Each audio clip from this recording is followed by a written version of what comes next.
screen. So thank you, Lisa, has started the recording of this meeting. So first of all, I would like to say hello to everyone to being with us here in this Hackathon4Cities that is done and is developed by the BlueMissionMed project. And now I can show you, we are going to show you, this is the agenda for today. We have a tight agenda, but I think we will have time enough for doing anything we are here. First of all, we'll start with the presentation of Fedra Francocci. That is our coordinator from the CNR, and she will put us in context to see what we are doing within the mission. And so, Fedra, the floor is yours. Maybe you can start.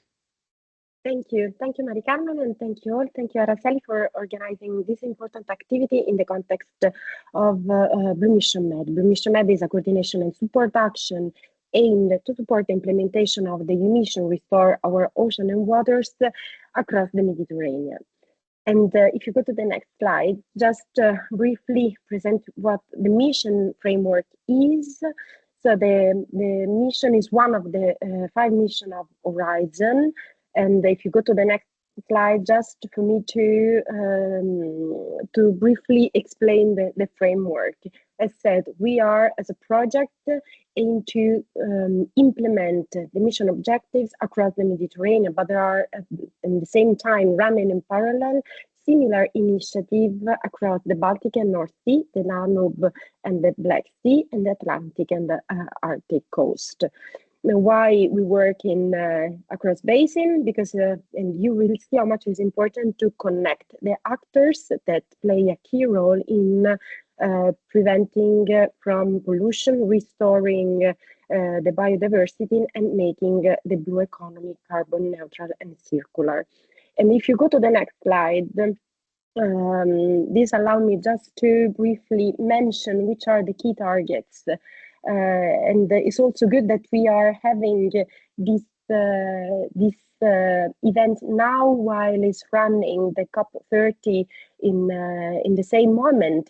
And for me, it's also really impressive how much we are in line with the targets and with the actions. We are talking about protecting and restoring marine and freshwater ecosystem, setting specific targets in terms of KPI, so reducing, restoring at least 30%, and also restoring free-flowing rivers. That is something that has been also mentioned in these days of discussion across different continents. So we are really timely and in line with the international framework.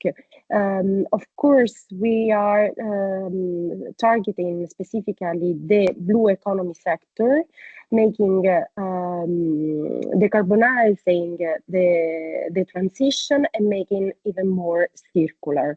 But in the Mediterranean, our key priority in these 3 days, in 3 years of action, was to prevent and reduce pollution from the hydrosphere, so from the sea and fresh water, by targeting macro and microplastic, but also chemical pesticides and nutrient loss.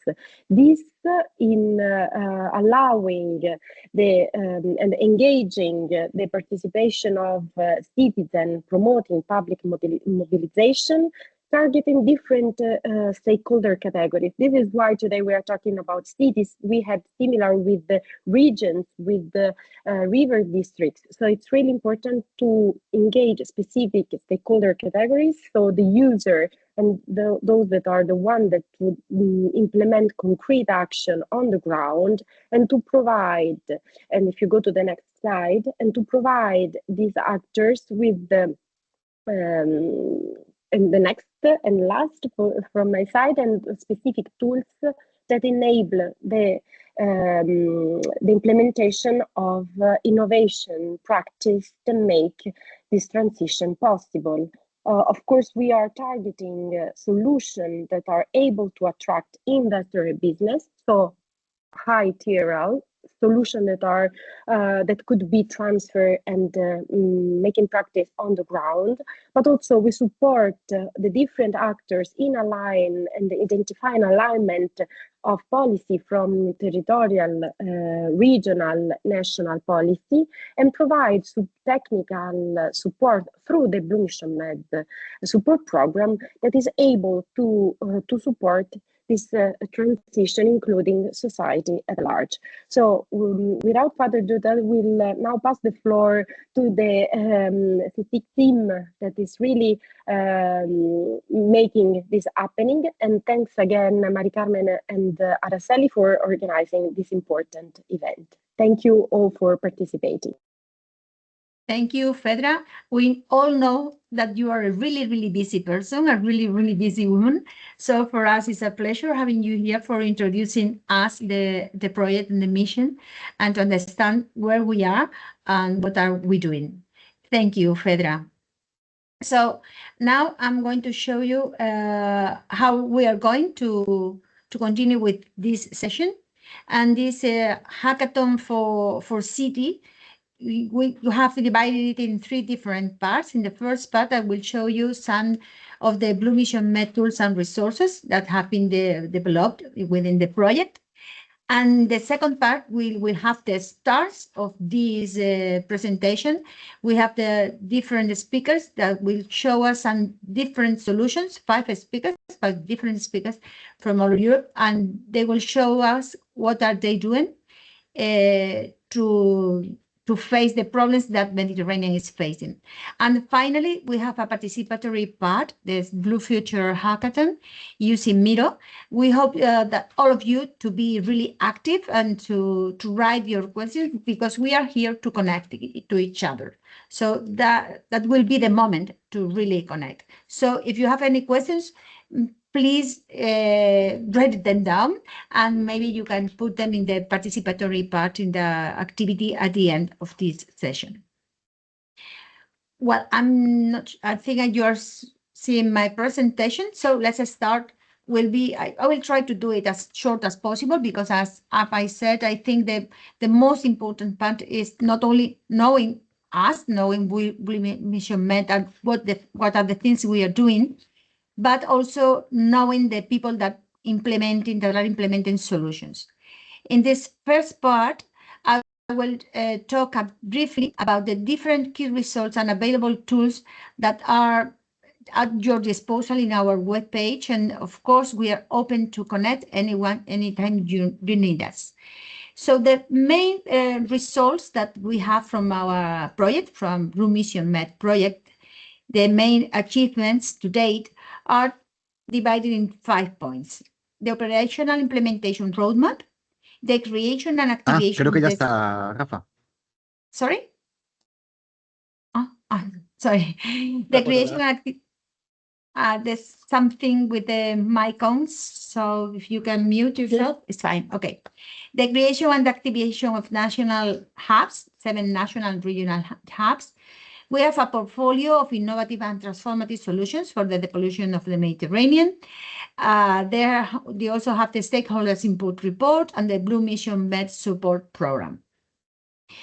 The first of them, the operational and implementation roadmap, defines shared vision and strategic priorities for transforming key sectors in the Mediterranean basin till 2030. And all of them aligned with objective 2 of the mission. You can find this document on the BlueMissionMed website in the section Resources for Stakeholders. I think it's really interesting, and it will help you to understand what we are doing, because it includes strategic planning for agriculture, aquaculture, fisheries, wastewater, and solid waste management in cities, regions, plastic industry, tourism, transport, and ports. So I really encourage you to visit our website and read this operational implementation roadmap. The second of the deliverables we have done during the project is the activation of the national and regional hubs. These hubs are territorial multi-stakeholders communities which implement activities and priorities for BlueMissionMed. They are the internal components of the BlueMissionMed governance structure, and their main functions is to facilitate and support individuals and organizations willing to contribute to the achievement of the mission objectives.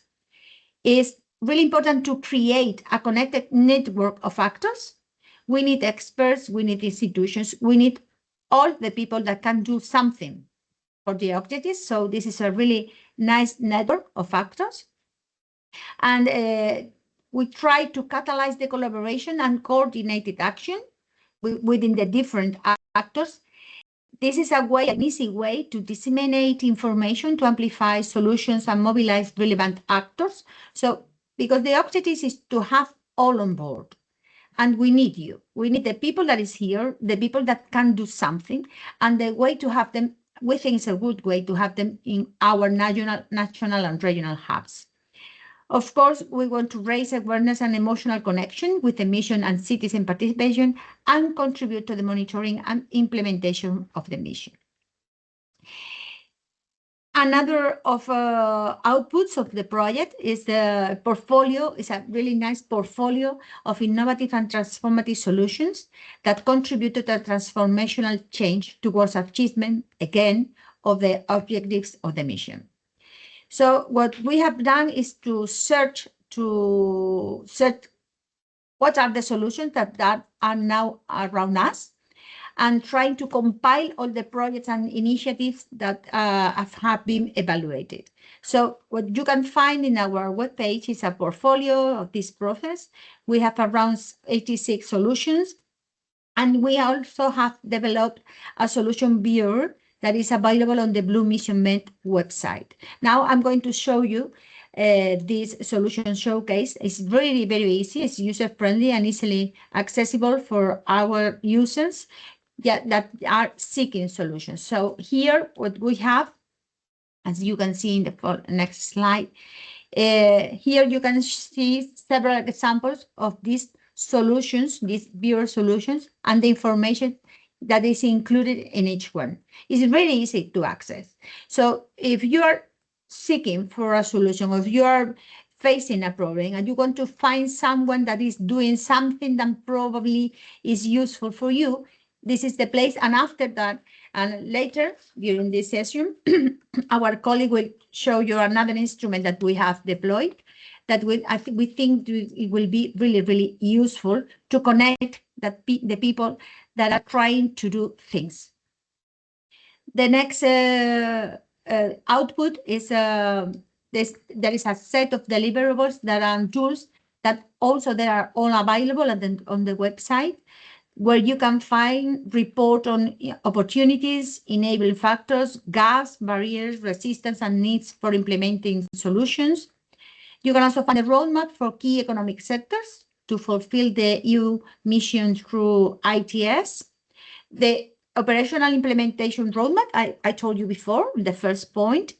There's a toolkit for large-scale events, ocean education awareness and literacy materials, laboratory games, and of course our book, our Blue Treasure, that I think is a really, really nice book and very useful. And it's available in a gamified version in 10 different languages. So it's very easy to use. And I encourage you to visit the webpage and try to see what all that we have there. And finally, we have the BlueMissionMed support program. What do we want to do with this support program?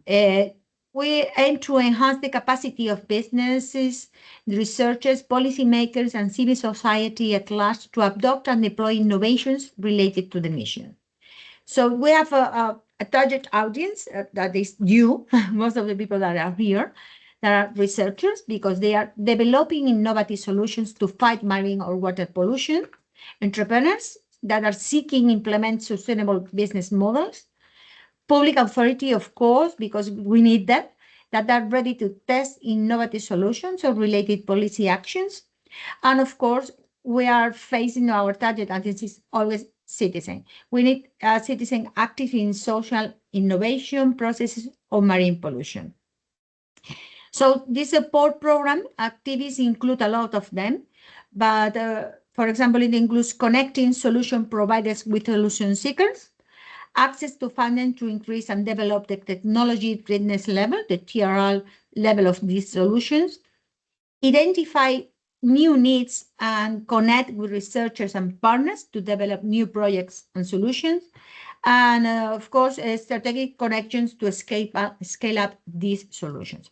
And now this is just this is scheme here is just to show how it works. So first, we have to seek who are the people that are providing solutions and who are the people that are seeking for this solution. So I don't know if you can see my pointer, probably here. So first we had a search in via our national hubs to see who are these solution providers or who are these solution seekers. Once we have all of them, through via these call of expressions, now we have given this support through different streams, ranging from acceleration and scaling up of these ITS to matching and supporting potential solution implementers.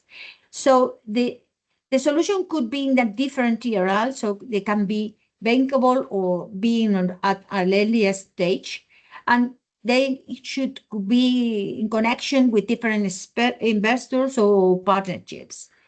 On the other side, on the other branch, we have here the solution seekers. So if you are searching for a solution, maybe this solution probably exists.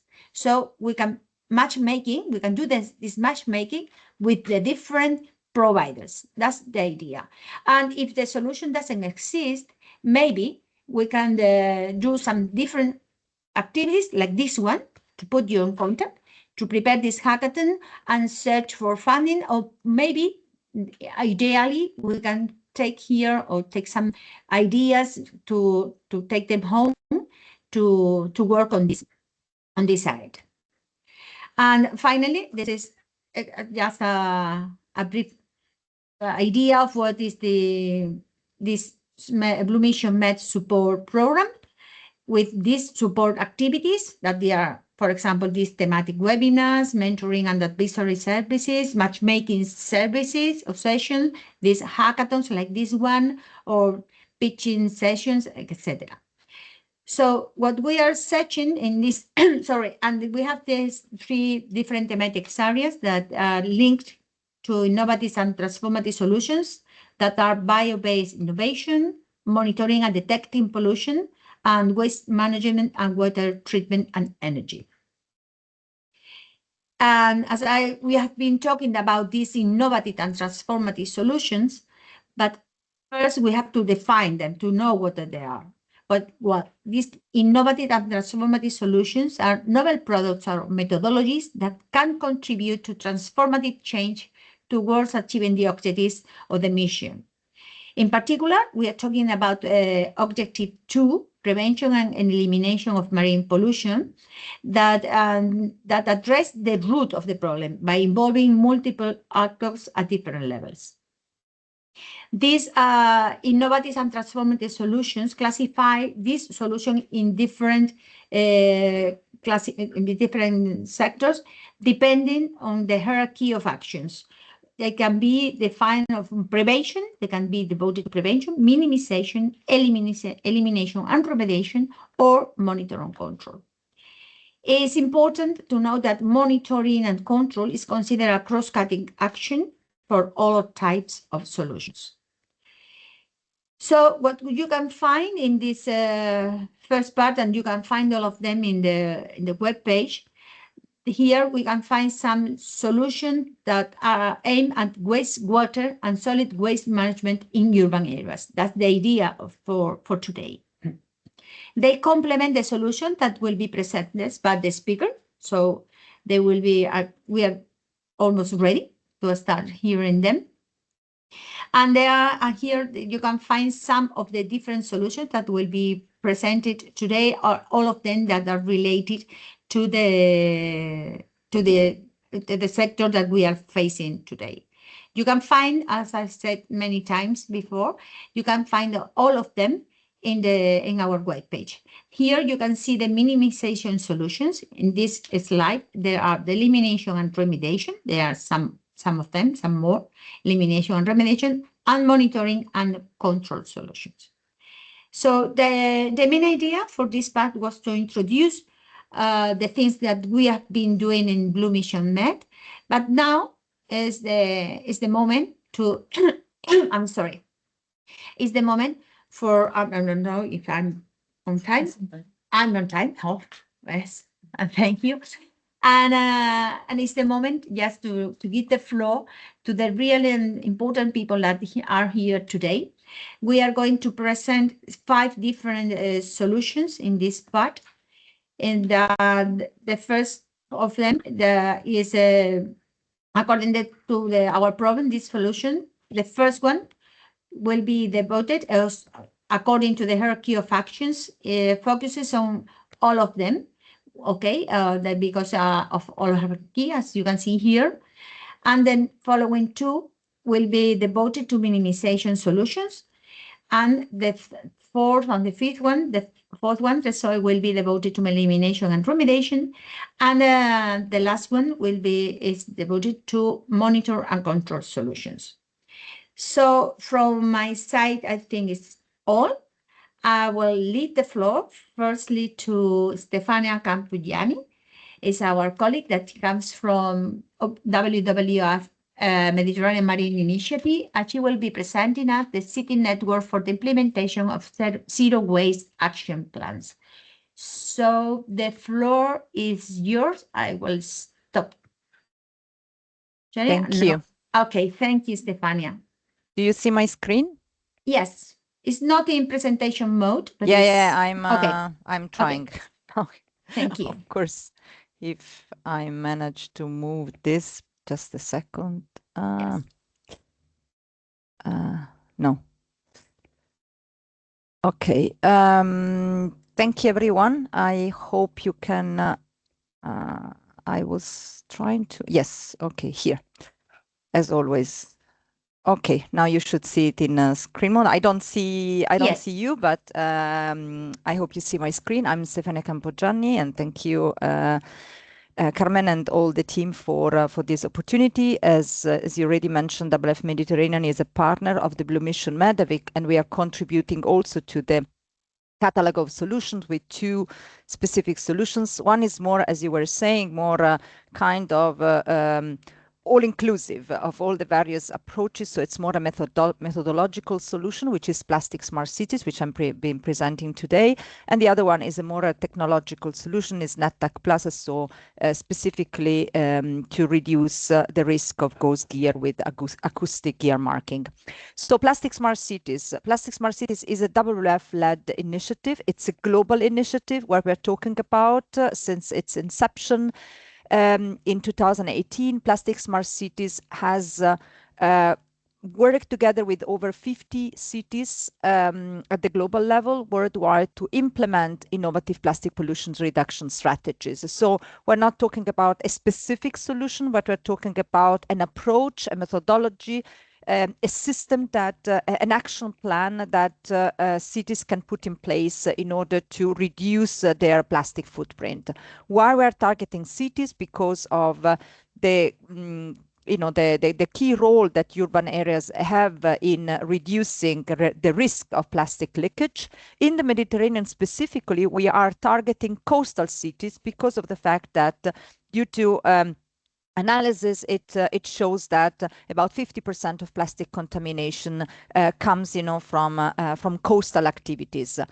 Within the Mediterranean, Venice, the cities of Venice, Izmir in Turkey, Dubrovnik and Trogir in Croatia are part of the Plastic Smart Cities initiative.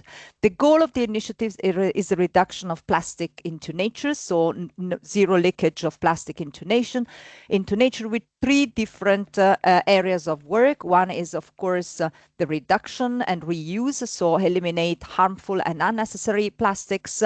This involves phasing out unnecessary single-use plastics, promoting bans and restrictions at the city's level, but also encouraging upstream policy intervention to minimize plastic production and, promoting the adoption of reuse systems. The second component is, of course, effective collection. The achievement of 100% collection and segregation of waste is critical, of course, to support, recycling and the use and reuse of material. And the last pillar, the last objectives is the recycling. So recycling and repurposing are key in order, to close the loop in the plastic waste. So these are the three areas that we are working on together with cities. What is plastic smart cities in a way? So it's a 5-step approach that cities can take in order to kind of follow their path to plastic pollution reduction. This is a plastic smart guides for cities. So this provides really key information about what cities have to do, which steps they need to follow if they want to become plastic smart cities. So the first step is the signing of a declaration of intent where the city pledge and commit, to no plastic in nature. The second step is the development of a baseline assessment to better understand what is the city's waste flow, and also what are the criticalities, the priority areas that, in each city need to be tackled in order, of course, to reduce the risk of plastic leakage. The third step, important on the basis of the baseline, is the development of a city action plan. So to address, the baseline findings and identify priority areas of intervention. The fourth, of course, the most important one is the implementation, which follow, of course, a series of steps. The adoption of new policy, the engagement with key stakeholders from the tourism, from the fisheries sector, from the recycling sector, depending on, the type of the action plan and the type of priorities the city decide to tackle. The improvement of waste infrastructure and encouraging innovation and scaling of solution. And the last component, particularly important, is the monitoring and evaluation. What WF does in all this, what cities do receive when they decide to be part of the Plastic Smart Cities initiative. The first thing is technical support in the development of the baseline assessment, in the development of the action plan, but also in the development or in the implementation phase in terms of identifying possible solutions available. And I'm gonna present you, what I mean with that, but also then creating that kind of environment that can enable a city, to take, to implement some of these actions. And last but not least, the sharing of knowledge and sharing of information with other cities within the same countries, or, even within the same basin. That's something, for example, we did across the Mediterranean with exchange visits, of some of the cities, for example, that came to Venice to see, what type of waste management system the cities has put in place, how the city has engaged with the tourism sector, for example, which is particularly relevant for cities like Venice, how, for example, the waste separation has been particularly improved within the historic center of the city in order to minimize the plastic leakage into water that was identified as a key priority for the city's action plan. The second component was, for example, in terms of capacity building, is also the development, the organization of online or physical webinars. For example, one of these was a webinar that we organized together with cities and the tourism sector and the hotel representative from the HoReCa sector, particularly the hotel sector, in order to identify how can cities and the hotel sector and the HoReCa sector would work, better together. The second component that is particularly important within, the Plastic Smart Cities concept, a bit in line with what Carmen was explaining before, with the repository, the catalog of solution that is included within the BlueMissionMed. Here we are kind of almost in a matryoshka. So you go on the BlueMissionMed, you find, the catalog of solution, Plastic Smart Cities. Within Plastic Smart Cities, you find a whole, knowledge resource section within the website that, you know, for the three key pillars in terms of reduction, recycling, and waste collection, but then also enabling conditions, can provide you really a series of case studies, reports, solutions, you know, that city can look at, can also, you know, or, you know, can take contact with in case they want to replicate them. Here, for example, we see, you know, zero waste schools that have been developed in Indonesia. So if a city decides, for example, to engage in particular with the plastic reduction in schools, there have been, you know, cities that have already put in place this. So you have a really detailed explanation of what was done, reports, analysis that were done, case studies that were developed. You can really have a kind of a thorough piece of information, you know, about how the city has put in place such a solution. There are also, for example, examples of cities that has engaged with the tourism sector in terms of you know, commitments from the tourism sector, installation of refill stations, or, you know, adoption of reuse systems. There are, you know, examples of introduction of takeaway packaging, for example, with companies that provide, you know, such systems. And, you know, other examples are, for example, the development of waste banks, that, you know, so digital tools, digital systems, you know, that can help a city, you know, to really help and implement, you know, certain systems, or even at the national level, for example, you know, the development of extended producer responsibility schemes, you know, for specific sectors. What we're looking for, we have already, as I was mentioning, 50 cities that have engaged, that are already that we are already monitoring, that are providing, you know, progress reports, lesson learned. So we want more cities to join the initiative. More solutions, you know, more cities means also, you know, more solutions that are piloted, that are also, you know, successfully implemented to increase, you know, the knowledge platform. And last but not least, something that we are recently developing is also the plastic smart port concept. So using the concept of the plastic smart cities, we are now launching, you know, in Tunisia and Turkey, a pilot for plastic smart ports, developing circular schemes for, you know, small tourist and fishing ports, so engaging with the fisheries and the HoReCa sectors, in order really to develop a circular system for plastic imports that can be then, you know, replicated and scaled across, you know, the region. And with that, I close, and I thank you for your attention. Thank you, Stefania. Really, here, really if you want to have interesting. some information, this is the plasticsmartcity.org. You find then also the Mediterranean hub, and you can see, you know, the cities that are there and what did they really have implemented, you know, for Venice, for Dubrovnik, in terms of, you know, plastic smart events or the engagement with the tourism sector, or, for example, cleaning up activities that have been done, you know, by the cities. Thank you.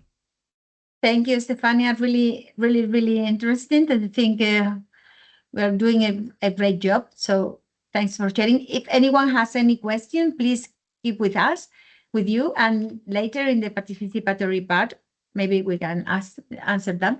Now we are jumping to the next presentation. Will be done by Abdilash, is the project manager of the organization Edentech. He will present us the solution microfluidic filtration tech for water micropollutants. So I will stop sharing because I think he's sharing his own screen. If I can find my mouse, it's not easy. Where is it? Where is it? I can't find it. I have a double screen now. So Abdilash, the floor is yours. Thank you. Hi, good morning, everyone. Can you see my screen? Okay. Yes. Thank you. Okay, perfect. Okay, I'm gonna start right away. Good morning, everyone. My name is Abhilash. I'm a project manager at Edentech, which is a small SME based in Paris, France, with an expertise in microfluidic systems for environmental applications. As far as we know, we are the pioneers in developing high-throughput microfluidic system targeting environmental problems such as microplastics and micropollutants. Let's start with current perspective on the wastewater treatment. Most of the conventional technologies that are in place are highly energy intensive and are being overloaded with the new micropollutants that are emerging every day, including the PFAS and other compounds. Most of these technologies are of high cost and require a lot of operational costs as well for the maintenance and operation of the systems itself.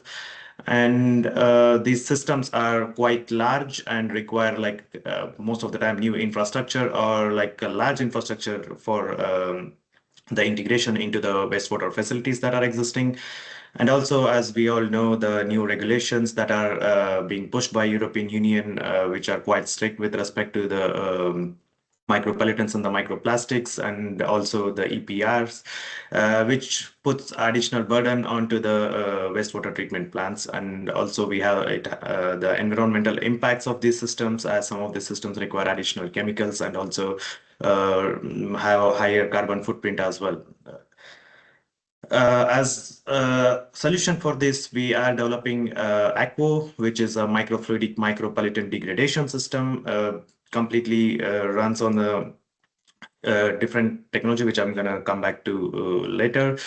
We have certain advantages with this technology, which is the system is quite compact. So it kind of compensates for the lack of space especially in the urban areas, and also the system is kind of like a plug and play system, so that we don't need much of the new infrastructure and can also be adapted to the existing infrastructure within the wastewater treatment plant. The system operates at lower pressures of between 1 to 2 bar, and thus requires lower energy, and also doesn't require any additional chemicals for its operation, and thus is environmental friendly. We have already tested it with several micropollutants and also simulated the results with thousands of micropollutants and have achieved really high efficiency. The system requires very little maintenance, and thus it has lower capex and opex. The system also is quite customizable. It's modular in nature, and as I'm not sure if I can get the pointer. Okay, as you can see, the system has different cells or what we call CDs. Depending on the number of CDs, we can treat larger volumes of water. So the system can be customized based on the needs of the customer or the plant. So if at all you need like a small volume, we need a smaller number of CDs. And if you need larger volume, so we can add the number of CDs. And also the whole thing, what you can see here is called a module. So if at all the requirement is much larger, we can connect these modules in parallel and still operate at the lower pressure, so that it is much more doesn't require a lot of energy to operate even at larger volumes of water.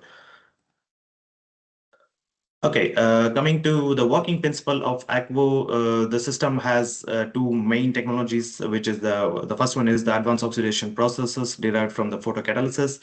As we all know, the photocatalysis is one of the safer and environmental friendly technology, and also it has faster reaction mechanism. The energy required to create the radicals is by the light source itself. And then we have the advantages that are being generated by the microfluidic realm, which is the laminar force. The system within the system, the flow of the liquid is in laminar realm, so that we get the complete control of the flow within the system, and thus we are able to ensure the uniform flow throughout the system. And also it has larger surface to volume ratio, which means that the water which is being treated is kind of trapped inside the microfluidic channel, and then because of the herringbone structures that are within the system, the interaction between the micropollutants and the radicals that are generated as a result of the photocatalyst is higher, and thus resulting in higher reaction kinetics as compared to the bulk environment, and thus resulting in higher degradation efficiency as compared to the normal system. And also because of this process process intensification, we can degrade the most of the micropollutants to mineralization. Okay, coming to the design of the Aquo system itself, it is a biomimetic design, which is basically we got the inspiration from the nature itself, in this case, the human vascular system. We have like in the central common inlet from which the water flows through. Oh, sorry. water flows through the inlet channels, and then the water is then directed towards the distribution channels, which is then forced into the micro channels, which is where the reaction takes place. Here, the microfluidic channels will be sandwiched against a quartz disk, which is coated with the photocatalytic layer, and then when it is illuminated, generates the radicals within these microchannels, and the degradation of the micropollutants is majorly will take place within these channels as well. As I mentioned earlier, the flow within these microfluidic channel and all of the channel is laminar. So what it does is it creates like layers. The layer which is closer to the water layer, which is closer to the photocatalyst coating, will be saturated with the radicals that are generated, while the micropollutants could be at the bottom and they might not even meet, and hence we need to introduce micro mixers. And this is where the herringbone structure of the microchannels comes in place, which kind of creates the mixing within the microchannels, and at the same time not creating any turbulence, and thus ensuring the higher degradation of the micropollutants within these microchannels. And once the degradation is done, the water flows into the external outlet channels, and which flows into the main outlet channels and then comes out of the system. Coming into the current status and the next step, currently we are developing this technology within a project called iMermaid.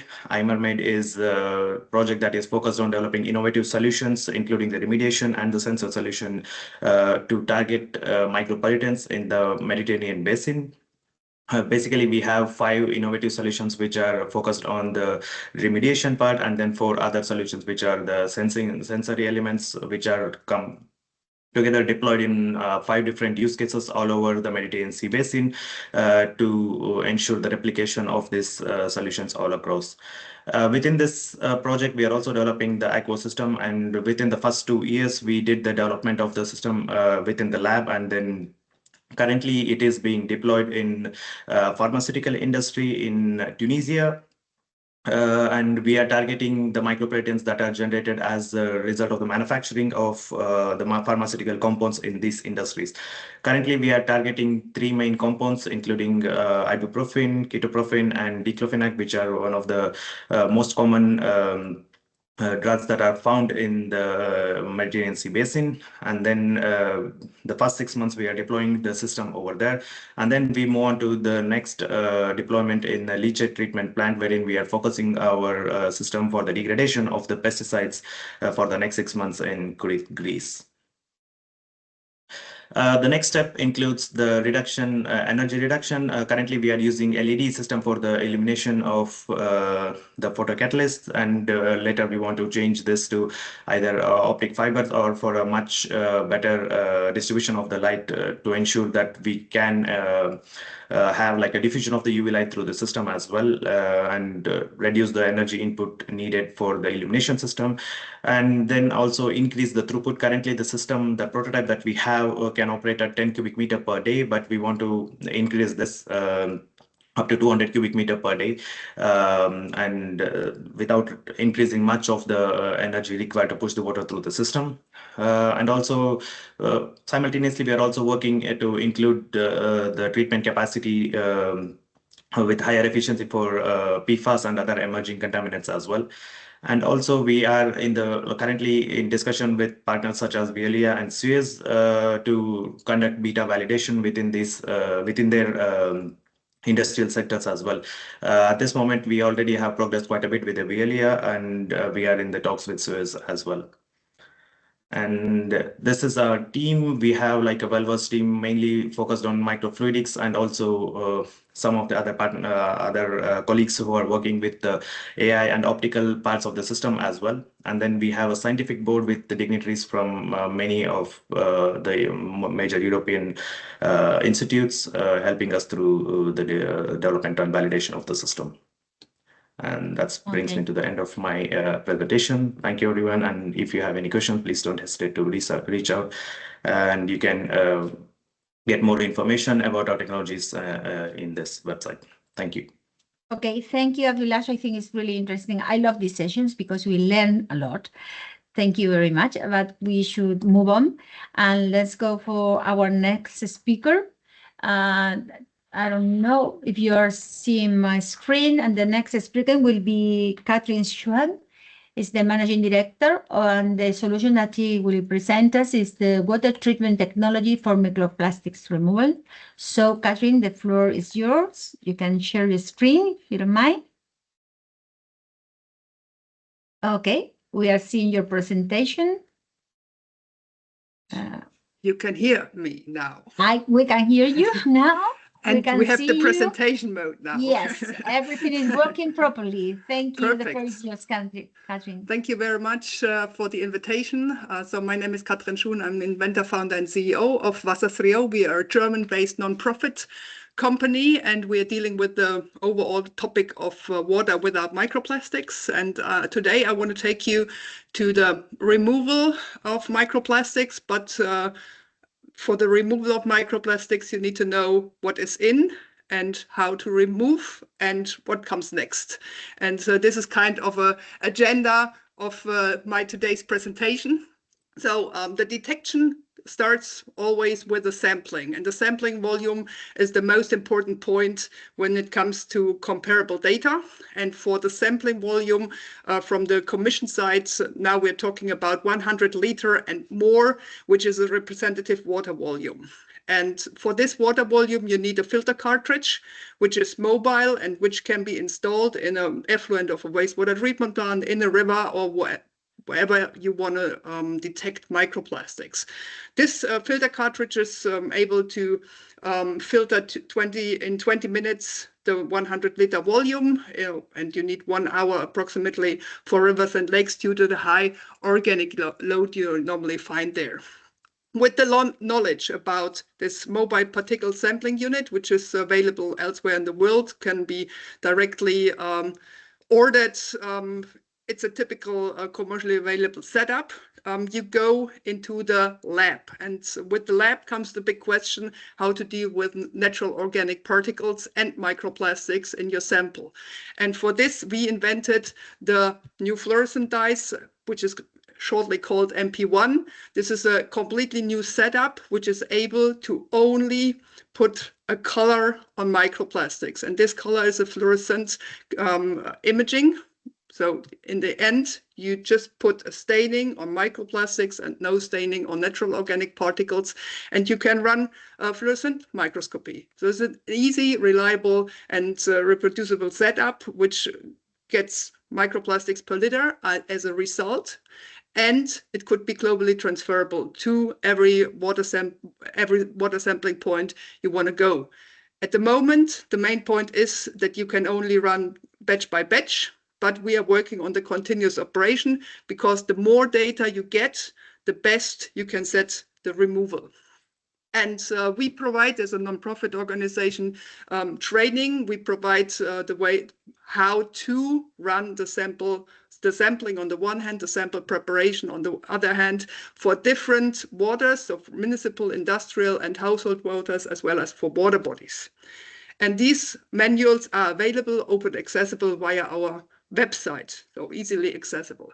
And now it comes to the main point: where does removal make sense? And therefore we do a hotspot identification. We go into different water bodies, we do analysis, and what we found out is that we have 2 main focuses for removal, where removal makes sense because of high loads of microplastics. In industrial process water, we found over 1 billion of microplastics per liter, and in municipal wastewater treatment plants, depending on how much stages of cleaning you have, after 2, 3, and 4 cleaning stages, we found up to 1,000 microplastic particles going directly to the rivers and to the oceans. For us, this tells us the river monitoring and the offshore analytics does not make sense to work in the ocean directly, and it does not make sense to put the removal in the river, because you have a dilution factor, and with more water you have to just search for the microplastic particles. So to stop the flow makes sense for us in industries and in the wastewater treatment plants. And for this, we put detect, remove, reuse as our main focus, because if you can think about the filtration is a separation unit. You have a concentrate in the end, clean water, and you have to treat the concentrate afterwards as well. And this was kind of a limiting factor for us. And we invented with the clump and skim technology in the other way. So we clump particles together, particles like microplastics, with the help of so-called hybrid silica gels. These hybrid silica gels are non-toxic chemicals. You put them in a reactor, so in a closed process, and within minutes, you get this clumping of microplastic particles. And it's not only about clumping, it's about bringing the microplastic clumps on the surface of the water. Then you can easily remove the agglomerates, so the clumped microplastic particles, and you can directly reuse them. So it's a full circle of detection, removal, and reuse where it makes sense. And this reuse is at the moment very interesting for the concrete production, because with the agglomerates comes silicon dioxide into the system, which is an endless resource for the construction industry. And they are looking for alternatives. And microplastics agglomerates are an alternative. When you set the solution, it's not about how much costs, it's about how much money you get back.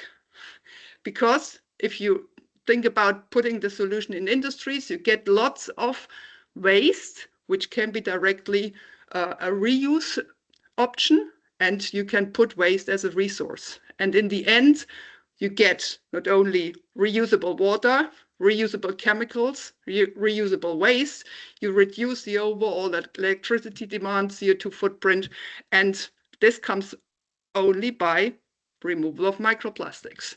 So what we are talking now is not only about CO2 footprints and how to reduce the CO2 emissions, it's about sustainability, upgrading of processes, thinking where things make sense, and then putting the right solution in place. This is only possible with the help of a fantastic team. We are only 7, on Monday 8 people working in this issue, but we have a very good collaborative network all over Europe and now spreading over to globally. So we are able to train and transfer and scale the solutions wherever it is needed. At the moment, we are in the EU projects Remedies and Upstream. We scale our solutions globally. We are moving forward from segment to segment to segment, specifically in industries. We have 3 continuously working plants and 3 different industrial applications.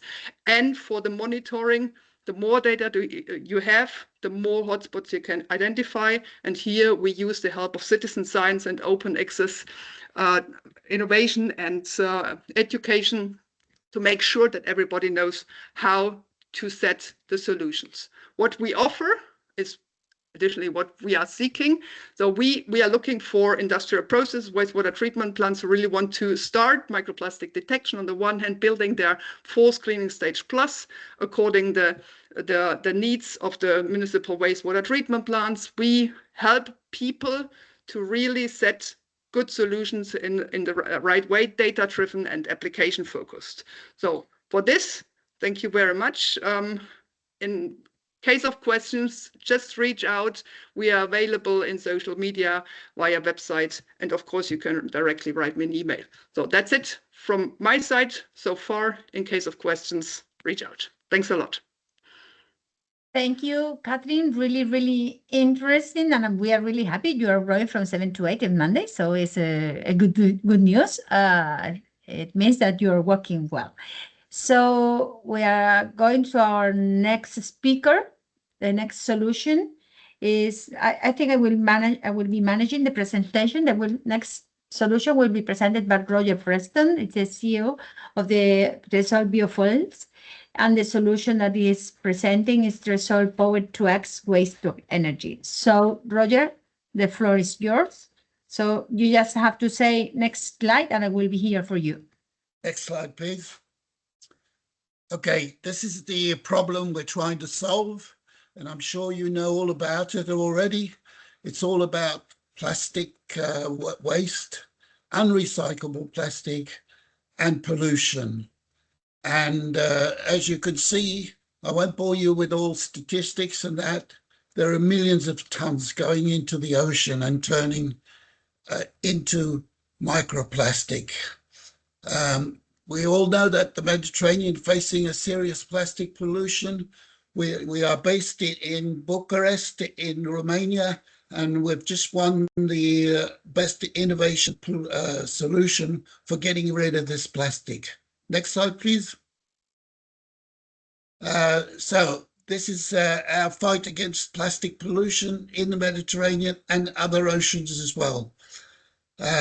Where a Tresor biofuel is a waste to elimination to landfill diversion. So we take all this unrecyclable plastic, which has no market value, and we turn it into energy, mainly electricity, a standalone electricity and hydrogen. So it's a way to kill two birds with one stone: plastic waste eradication and hydrogen. Next slide, please. Okay, so this is our business model. It comes in two stages. First of all, we will build a virtual model for integrating various modules, which are all containerized. They're factory built, and they produce energy in the way of electricity, hydrogen, or ammonia, or aircraft fuels if we want, in different modules. We also can produce carbon black, which is for the tire industry, and the new kind of products, graphite and graphene. And we're able to sort of collect as well in our revenue, so that carbon credits, because we're stopping a lot of this pollution that comes from landfill, which plastic takes hundreds of years to degrade, and then it pollutes the atmosphere as well as the oceans. Next slide, please. So this is why our digital twin, because it increases productivity, reduces cost of installation, reduces the stock we require at any one time, reduces the manufacturing times. It monitors the CO2 and the impact, the environmental impact, and also will then become, it will integrate the different modules and monitor and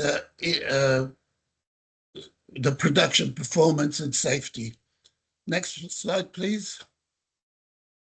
So these are small scale. They're all factory built. They're all containerized.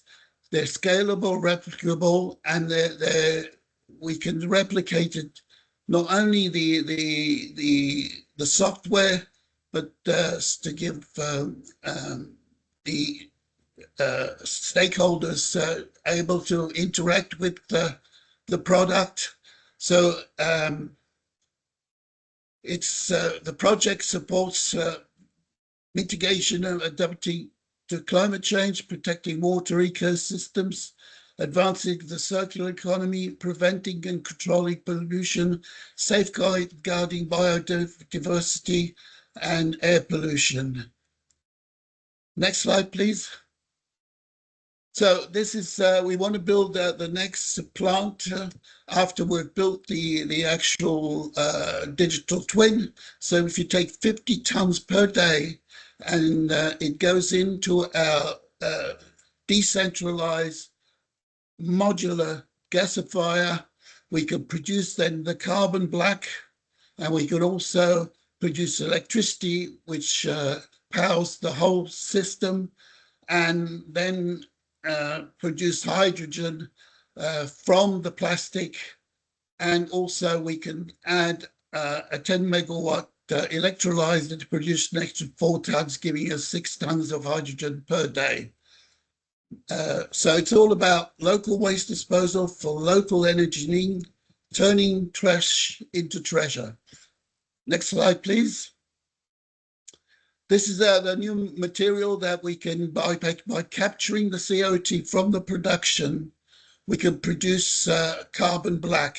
And each car tire or truck tire has about 30% of carbon black. Most of it used to come in from imported from China, from Russia, from Belarus, and from Ukraine. We can actually produce it here in Europe, and not only for industry, but also from the various Thai companies, but also to produce the new, what they call the miracle material, which is graphene, that is mainly used in all the new technologies like solar panels, like wind farms, like your mobile phone, semiconductors. Next slide, please. So this is what we're looking for. We're at phase 2, which we received a small grant from Enegas, the gas distributor of Spain, but we're trying to raise the finance to be able to build the digital twin, the feasibility study, the licenses, and getting all the licenses, securing the location, and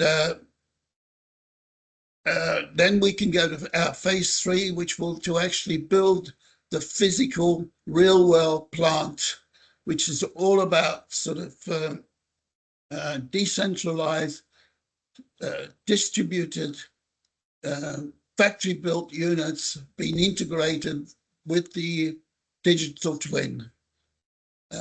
My name is Roger Preston, and you can contact me.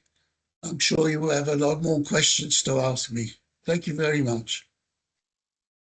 Thank you. Thank you, Roger, for your presentation. It's really, really interesting. Again, I will be all day hearing from you and learning from all of you. But now we are going to have our last presentation. It will be done by Argyrius Mustakas. And the solution that we will be presenting us is the detection of coastal marine litter using drone data combined with the application of machine learning. And I think that you're going to share your own screen, so I'll stop sharing. Thank you. The floor is yours. Hello everyone. Hello. I guess you can hear me and see my screen. Yes, both. So I can start. Hello, my name is Argyrius Mustakas and I'm representing Sidrons. Sidrons is a Greek startup company based in Lesbos Island, Greece.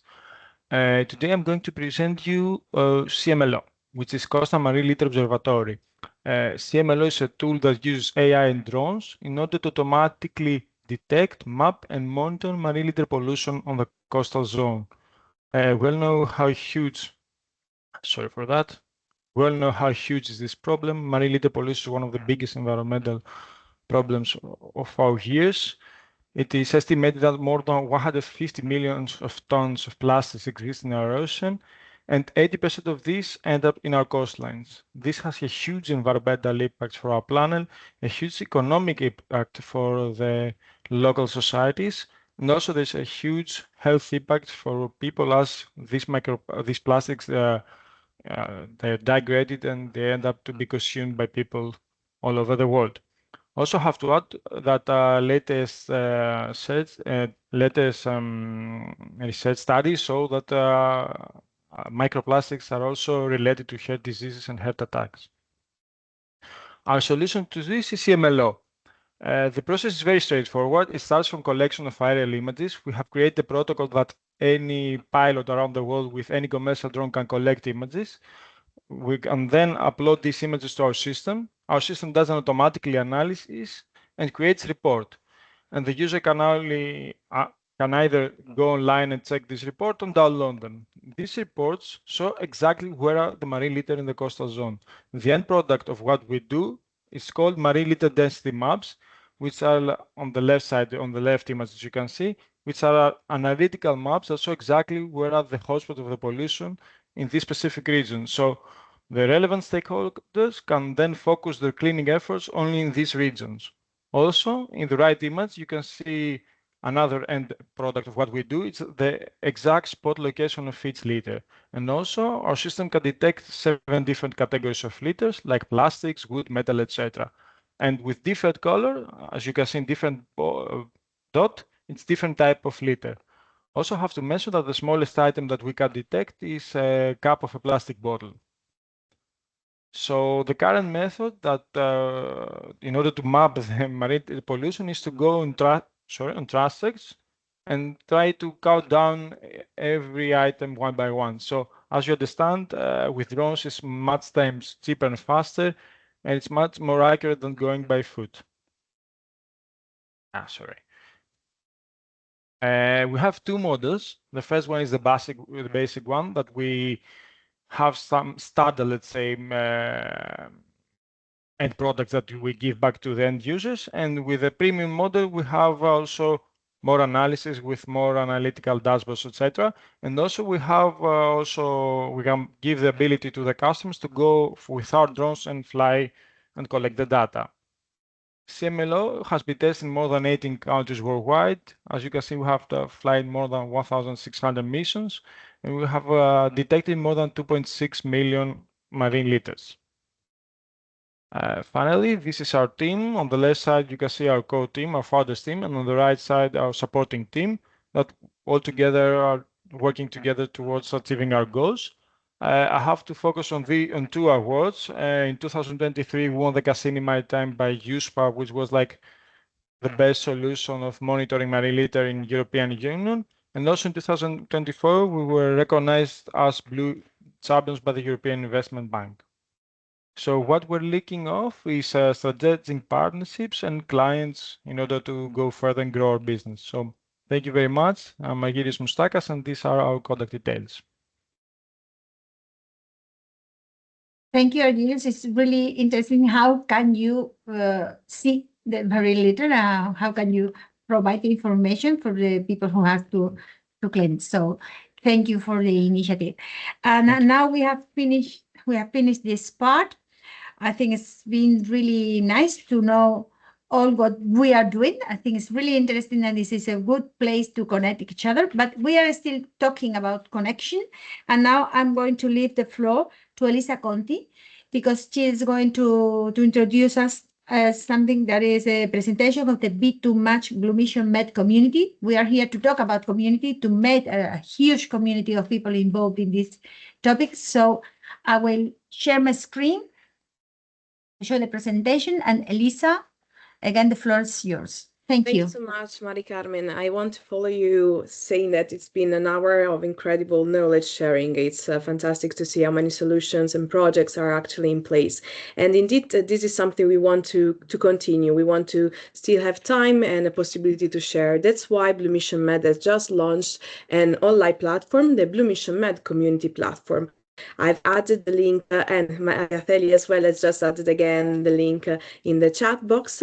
What is this platform? This is a space where you, the Mediterranean stakeholder community, can connect, learn, showcase your solutions. There is an important place in the platform. It's a marketplace where you can upload your solutions, your programs. You can still talk about what you've been doing, and you can share and exchange with the other Mediterranean stakeholders or the information and know-hows that we can actually use to implement the mission in the Mediterranean basin. That's why we created this place. It's totally free of charge for you. We just invite you to register, upload the information about your organizations, yourself, and your solutions and projects. You will have the opportunity to get services to enhance the impact of your own solutions and activities. You will receive support programs and capacity buildings and other opportunities like today's. It's really something that we give, that can help you to showcase and present yourselves. And another important feature on the platform is the possibility to matchmake and create opportunities with the other stakeholders. We just give you an opportunity, to a facilitation to do this, and then you will be able to see all the events that we are going to organize in the upcoming weeks and months through the specific upcoming events section. Next slide, please.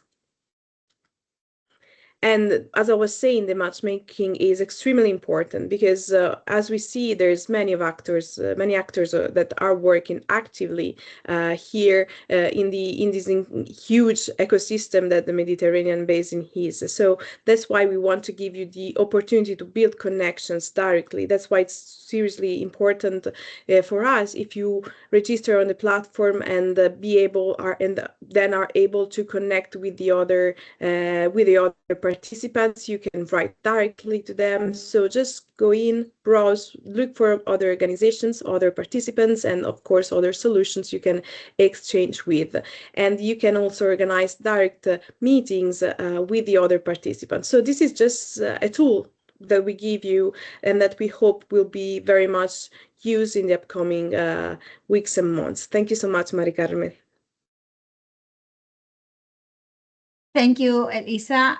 Thanks for the presentation. I think this is a huge, something incredible for us to have this community created on this platform. I really encourage you to participate, to register, because there you can find what you are looking for and you can offer what you can offer. So it's a fantastic place to connect, to create this ecosystem that we are creating within all of us. So we are more or less in time, so it's fine for this session. We are moving on for the next phase. Let me see where is the presentation is here. So now we are starting the participatory part. We are going to go to the Hackathon4Cities Blue Future. And now we are going to use the Miro platform, the Miro tool. I suppose it will be put in the chat, the link. So I invite you to click on the link and to access to the Miro tool. The objective is again the same, is to co-create innovative ideas and integrate our ideas, tools, solutions, and resources. And of course, we are here to support you for the generation of innovative ideas. Maybe you need something that's still in place. We want to know. We want to know what are you doing and what are you looking for. And if we can put you in connection, it would be great. If not, we can do something later. We'll try to do our best. And of course, that we can do some help for foster embryonic solutions. So if we are thinking of doing something, maybe we can help you. And of course, trying to connect you, doing strategic partnerships among this community of members. Please use the B2Match platform. I think it's really useful for that. And of course, lately we can exchange best practice among municipalities across all the Mediterranean. And we have two parts in this Hackathon4Cities, in this Miro part. Now I will leave the floor in a couple of minutes to our colleagues to explain something. And these two parts, we will have some minutes. First, we want to know who you are. So we'll invite you to put in the Miro board your participant information, your name, affiliated organization, your project, identification code, and of course, if you are a solution seeker or a solution provider. And we are really interested in knowing in what kind of activities you are working on. And we would like you to classify and briefly outline your current projects or areas of line of work that are aligned with the sector that we are facing today. And in the second part of this interactive session, in this part, what we want to know is to understand and identify the needs and the proposals in the different sectors, the solutions you are offering. Of course, the participants of today, of course, we invite you to write them, but is there another one here in the audience? Please write them down, the solutions you want to connect, or what do you need, or what you are looking for. So I will stop sharing my screen. I'll share. No, I'm not stop sharing my screen. I should continue sharing my screen. What I have to do is to share. I don't know if you're seeing the Miro now. No, we still see your presentation. Okay, I'll try to do my best. And now, are you seeing the Miro? No. No. Why not? I would like. I can share it if you I want. think it's okay, now? no, that's it. Now, okay, thank you. Now I'm leaving the floor to our colleague Selenia Marinelli from FBA, that she will explain us briefly how to use this. Thank you. Thank you, Mari Carmen. So good morning, everyone, and thanks for the inspiring presentation. So I'm Serenia Marinelli, representing FVA New Media Research. We are communication manager in BlueMissionMed. So at the link in the chat, you can access the Miro board, and just a little bit of guided tour if you are not familiar yet with the tool. So to use the Miro, you can navigate the board by dragging with the right click if you're using the mouse, or with the 2-finger swipe if you're using the laptop with the trackpad. And you can zoom in and zoom out again using the mouse wheel, or the plus and minus icons that you can find in the bottom right corner of the Miro.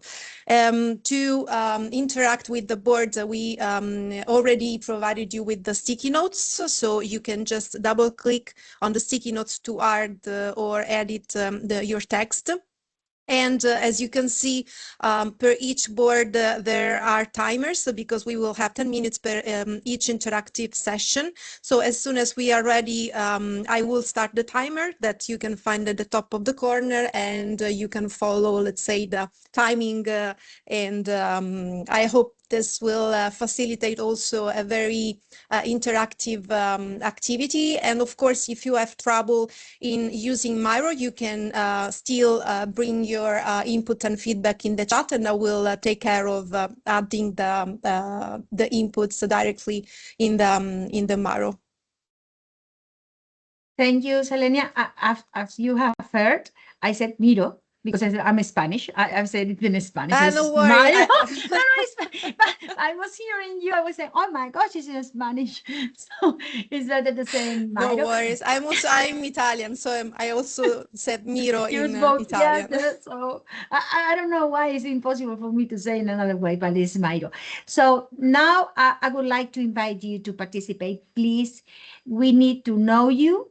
Please, in this very first part, where we are searching, is we want to know who you are and what are you doing. The Miro will not be closed today. It will be open for some more time. I don't know exactly for how long, because we will invite more people to participate here.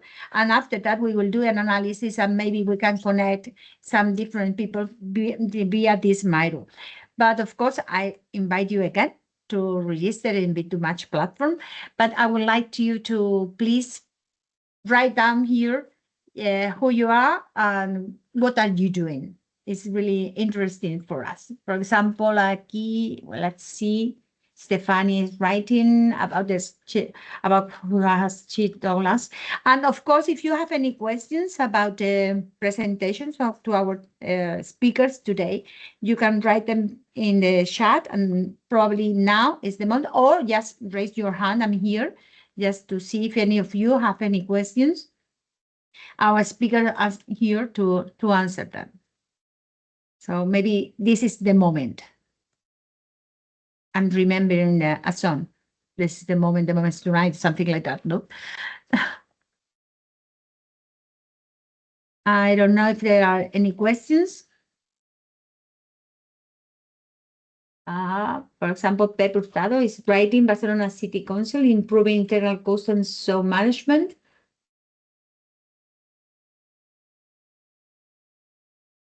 I can see a lot of people here going through. Merter.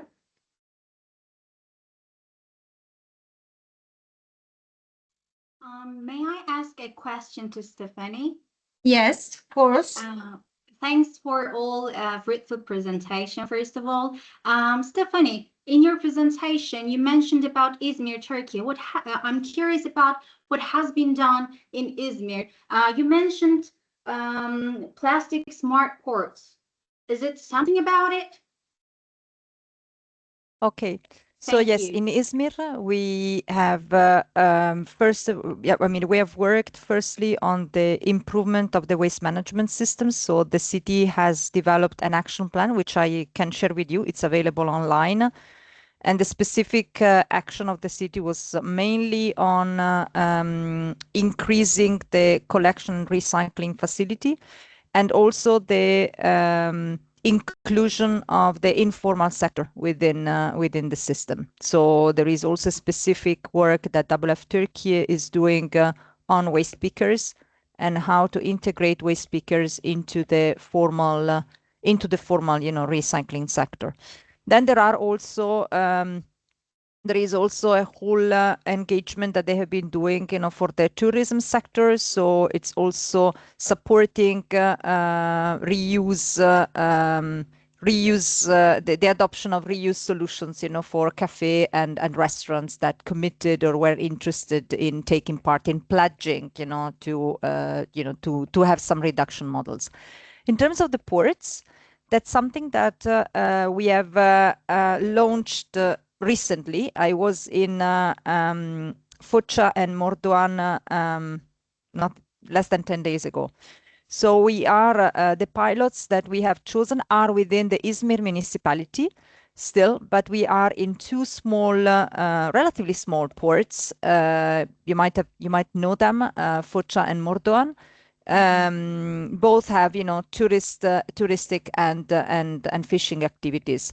And what we are currently doing there, so we had also a site visit. So we are working with the municipalities, but also, with the key stakeholders, with fishing cooperatives, fishers associations, and also, representatives actually from the key touristic operators, hotel owners, cafes, and restaurants, and identify, how we can set up a system for the fishing sector and, for the HoReCa sector that helps, the collection and the reduction. So, for example, replacing polystyrene fish boxes with reusable alternatives, identifying, key solutions for fishing gear that reach their end of life, finding reusable options for cutlery plates for the HoReCa sector. Thank you for this explanation, and I'd like to add more question. Is it still ongoing project? Because you mentioned I was there 10 days ago. The Plastic Smart Port has just been launched, so it's gonna go on until until 2028. So we have just started with that project. Oh, really? 2020? Yes. Okay. Thank you again. Sorry, I didn't get where you're coming from. Sorry. I'm joining from Mersin Chamber of Shipping. In Mersin, very interesting. Yes, in Turkey. Very yeah. interesting. Yeah. Yes, I think Nisa is also there, from Mersin. We met, last week in Ecomondo, and so no, with great pleasure. If you want to be connected also with the local team in WF Turkey that is implementing the project directly in the municipalities, with great pleasure. The whole idea is to develop a scheme that can be then replicated elsewhere within the country and then also at the Mediterranean level. Okay, thank you. All noted. Yeah. If you want, you can drop me an email and I can write it here, and then with pleasure I can put you in contact. Hi everybody, it's Nisa from Mersin Metropolitan Municipality. It's really nice to see a Chamber of Shipping in this meeting too. And I am also talk with my managers to do step on this initiative that Stefania talked about, Plastic Smart Cities. And we are planning to become a part of it, yeah, because we have a lot of activities going on. Yeah. With pleasure. I'm happy to set up a call with you both and connect you with the team and help on this with great pleasure. I just wrote my email in the chat. Thank you very much. I will. It will be very great if Chamber of Shipping also writes its email, so we can do Sure. everything together if they. Yeah, surely. Probably we will ask you, to all of you and for all the people that has registered and couldn't attend, if we can have a mailing list and if you allow us to share your mails with each other. So we will ask you after this event, because I think we can make some different connections. It's difficult in 1 hour and a half, but this is the first step. So if you don't mind, probably we will ask you if you allow us to share your mails and professions and what are you doing. Okay.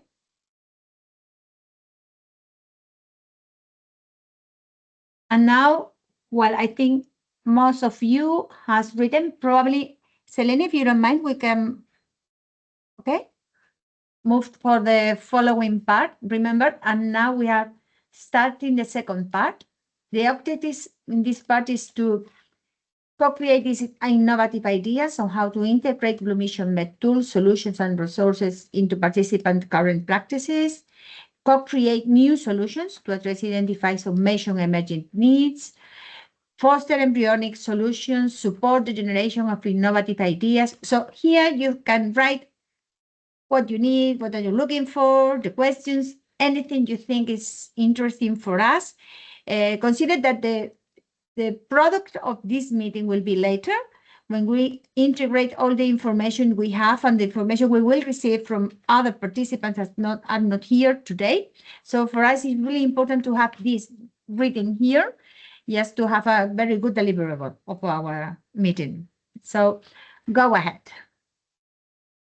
Mari Carmen, it's Elisa here. Sorry to jump in. Just one thing. I want to remember again that the matchmaking space is permanent on the BlueMissionMed community platform. So please feel free to reach out for each other over there. So you will be able to keep in contact and exchange for continuously. So please don't be shy to use the platform. Thank you so much. Of course. Do it, please. We need you. Europe needs you. So please.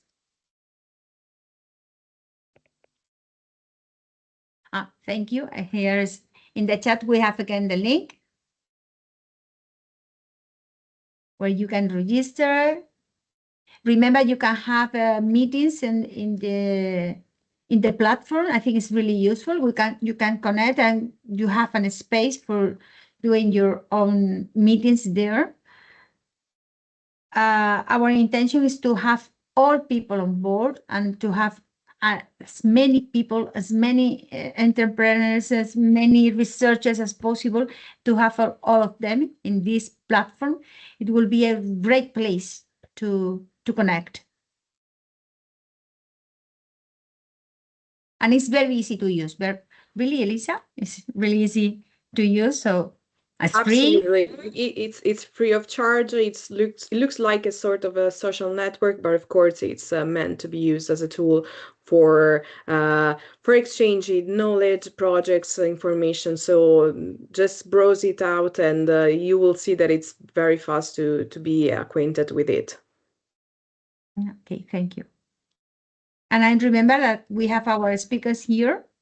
So if you have any questions for them, maybe I can see the Miro just to see if there's any question there. Let me check. Can check the map online via website.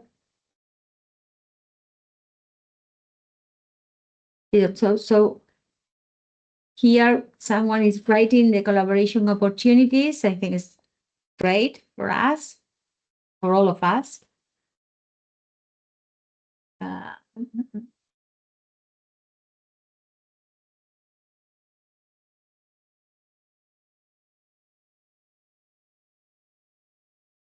If anyone wants to take the floor,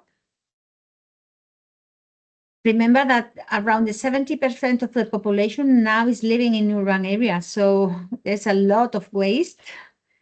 And the consumption of this municipal solid waste has been rising exponentially in recent decades, so we have a lot of work to do. And the annual rate and the annual average of weight of municipal solid waste generated per capita is around 500 kilos. That is a lot. So there's a lot of work to do. We have been talking today about microplastics, about plastics that, as we all know, is a tricky problem, a global problem that we are facing. And this microplastic, as you have seen today, there are some solutions that has been that are being implemented, and I think they are really interesting, and how to create different things and how to get energy from these plastics. So I come from the research part, and for me, I will always have to talk about research and the connection between the research and the development, the technological development. Today, I think we have had fantastic examples of that, and we have them here. And someone has to leave, doesn't matter. Thanks for attending. Have a good day, Camille. And we are almost running out of the time. It's just 12 o'clock. I promised myself to be on time, but remember this Miro board will be open for a couple of days at least. No, Selenia, more or less. Maybe we can have it a couple of days. We'll invite the rest of the people registered and of the people from the hub to participate. Thank you very much to all of you, to the participants, to the speakers. Fedra, of course, we know you are really, really busy and you're here today. Thanks for the presentation of the B2Match platform. Don't forget to register and to take part on this incredible platform. And Ms. Nisa, may I also have your email address? Thank you. Someone is asking for a mail, and we'll mail you, all of you, just to ask you for permission to share your contact with the rest. Okay?